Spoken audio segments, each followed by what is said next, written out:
material of destruction is of about 1500 AD or thereabouts, because we have got plenty of glazed pottery from this, which is so typical of the Muslim period in India. You see, this kind of pottery never came into India prior to, say, the 13th century. So the destruction is datable to a period about 1500 AD or so. You can't be more precise than that, because pottery has a much wider range. But the destruction of the structure connected with those pillars took place around that period. Professor, how come this circumstantial evidence has not been brought to light so far? Well, 2 years ago, I submitted a report to the government through the Director General, and maybe they are thinking of publishing it as and when it suits, or as and when it is possible. Why it has not been done so far, I really cannot comment on that. If we are given a free hand and asked to excavate below the mosque, it can only be done when the mosque is removed bodily and the whole land is given to us. We hope to get the remains of 84 pillars in the form of bases, which we have already encountered, at least half a dozen of them, in the excavations conducted on the south of this mosque. 7th of October 1984 saw a massive gathering of people in Ayodhya. An oath was taken to rebuild the temple at the same site. That, as it now seems in retrospect, was a launching of a movement on a scale unknown since the struggle for independence. Then came the historic event of 1st of February 1986. On that day, the locks put on the gates of the mosque way back in 1949 by administrative orders were removed on the orders of the district judge Faizabad. The judge accepted the plea that the Hindus had had unrestricted access to the site for the past 36 years and that the locks were no longer necessary. According to another observation of the civil judge Faizabad on 23rd of March 1951, the place was never used as a mosque, nor was any namaz offered at the site since the year 1936.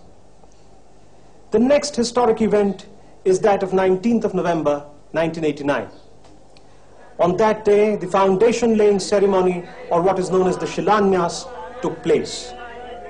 The event had a symbolic aspect. The first stone was laid by a Harijan. It was intended to signify that what was being laid was not the mere foundation of a temple, but the foundation of an entirely new social order. The year 1990 was a year of swift developments.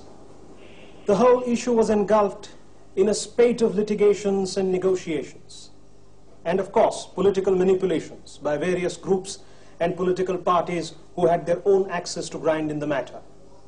In the midst of all these developments, it was declared that on 30th of October 1990, Car Seva would take place at Ayodhya. Hundreds of thousands of people started gathering in and around Ayodhya. The then UP government of Shri Mulayam Singh Yadav took unprecedented security measures to prevent people from going to Ayodhya. But people nevertheless reached Ayodhya in spite of the unprecedented security measures, and Car Seva commenced on 30th of October 1990 as planned and as declared. A fresh round of negotiations now began between the AIBMAC and the VHP under the new dispensation. On 1st and 2nd December 1990, preliminary discussions were held to decide the modus operandi of the negotiations. On 22nd December 1990, the AIBMAC and the VHP submitted their respective documents and evidence. On 6th of January 1991, the VHP gave its rejoinder to the AIBMAC statement. The government minutes of the meeting of 6th of January 1991 read: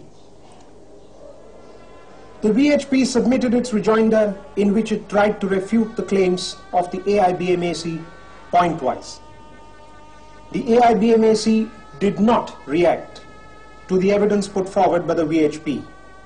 Since the AIBMAC did not give its comments on the evidence, it is not possible to decide the areas of agreement and disagreement. However, even after the meeting of 24th of January 1991, the AIBMAC had given no rebuttal.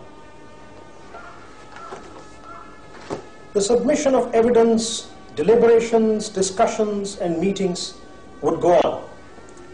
But as far as the historical aspect of the matter is concerned, the evidence on record clearly indicates that there was a temple on the very site where the mosque stands.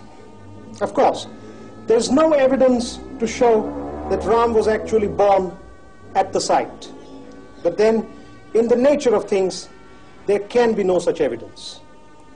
What is, however, significant is that Ram has been held in the highest esteem by generations of Indians for thousands of years. The people of India consider him to be the very personification of the highest ideals of manhood.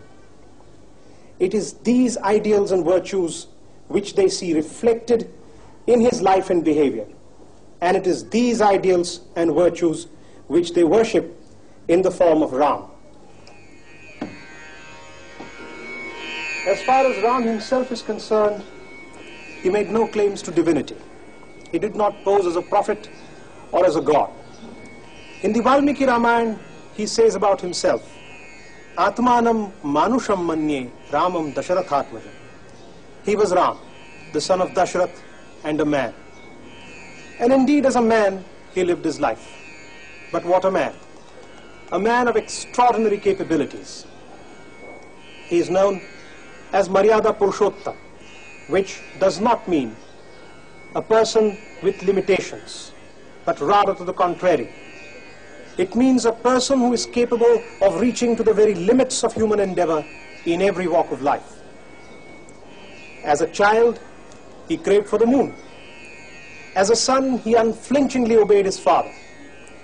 As a strategist in war, he befriended Vibhishan, the brother of his enemy. As a friend of Sugriv, he killed Vali, though he had no personal reason to do so. And as a husband, he fought the most brutal war to rescue his wife from the clutches of Rama.